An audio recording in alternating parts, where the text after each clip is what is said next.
আসসালামু আলাইকুম ভিউয়ার্স, কেমন আছেন সবাই? আশা করি ভালোই আছেন, আমিও ভালোই আছি। তো যাই হোক, আমি আজকে একটা নতুন রেসিপি নিয়ে চলে আসলাম। খাসির মগজ কিভাবে ভুনা করতে হয়। তো যাই হোক, আমি কথা না বাড়িয়ে রান্না করতে করতে আমরা জেনে যাব কিভাবে খাসির মগজ ভুনা করতে হয়।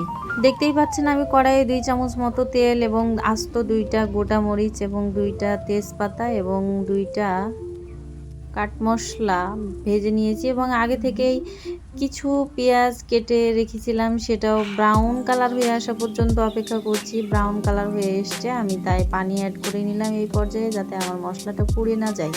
আপনারাও পারতপক্ষে মশলাটা যাতে পুড়ে না যায় সেই দিকে খেয়াল রাখবেন, তাই একটু পানি অ্যাড করে নেওয়া খুবই ভালো। মশলাটা পানি দিয়ে খুব ভালোভাবে কষিয়ে নিতে হবে। তো যাই হোক, আমি এই পর্যায়ে প্রথমে লাল মরিচের গুঁড়া দিয়ে নিচ্ছি, তারপর শাহি মশলা গুঁড়া দিয়ে নিলাম, তারপর আদা রসুন বাটা ছিল আমার আগে থেকে, তো সেটাই অ্যাড করে দিচ্ছি এবং স্বাদ মতো লবণ আপনারা আপনাদের মতোই অ্যাড করে নেবেন। 1 চিমটি মতো আমি জিরা গুঁড়াও অ্যাড করে নিলাম।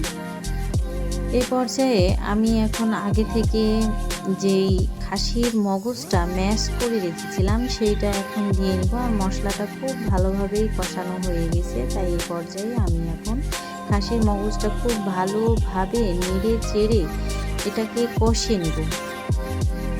তো যাই হোক, আমি কড়াইয়ে খাসির মগজটা ভুনা করার জন্য ছেড়ে দিলাম। খাসির মগজটা খুব ভালোভাবে অনবরত নাড়তেই থাকতে হবে, যাতে খেয়াল রাখতে হবে যাতে কড়াইয়ের সাথে কোনোভাবে লেগে না যায়।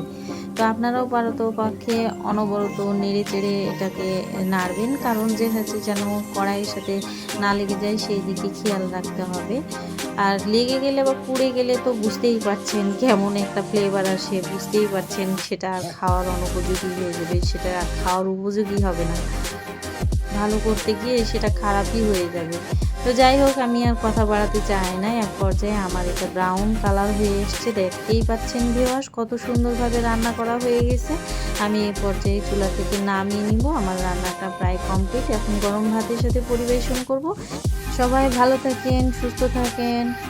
আর আমার ভিডিওটি যদি আপনাদের ভালো লেগে থাকে তো অবশ্যই আমার চ্যানেলটিকে সাবস্ক্রাইব করে দিয়ে পরবর্তী ভিডিও পাওয়ার জন্য আমার পাশেই থাকবেন আশা করি। হ্যাপি ফ্যামিলি, আসসালামু আলাইকুম, আল্লাহ হাফেজ।